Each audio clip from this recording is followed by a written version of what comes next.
Iran ও ইসরায়েলের দ্বন্দ্ব ক্রমেই গভীর হচ্ছে। ইসরায়েল ও যুক্তরাষ্ট্রের যৌথ হামলায় ক্ষোভে ফুঁসছে ইরান। জবাবে তারাও ইসরায়েল সহ মধ্যপ্রাচ্যের ৬টি দেশের মার্কিন ঘাঁটিতে আক্রমণ চালিয়েছে। ফলে সংঘাত পরিস্থিতি যাচ্ছে আরও অবনতির দিকে। এমন পরিস্থিতিতে ইরানের সঙ্গে ইসরায়েল ও যুক্তরাষ্ট্রের চলমান সংঘাত দ্রুত বন্ধের আহ্বান জানিয়েছে কাতার ও সৌদি আরব। ভবিষ্যৎ হোক নিরাপদ, বিনিয়োগ হোক বিশ্বস্ত, আর আমার পছন্দ সল্ট বে।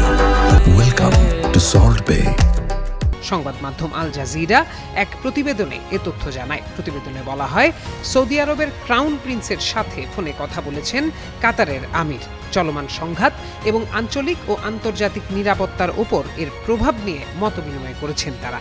এ সময় কাতার এবং সৌদি আরব ইরান ও ইসরায়েলের মধ্যে চলমান উত্তেজনা তাৎক্ষণিকভাবে বন্ধ এবং আলোচনার টেবিলে ফিরে আসার প্রয়োজনীয়তার উপর জোর দিয়েছে।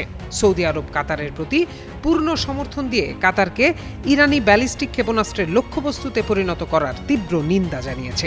একই সাথে কাতারের সার্বভৌমত্ব ও নিরাপত্তা রক্ষায় সকল সহায়তা প্রদানের প্রতিশ্রুতি দিয়েছে।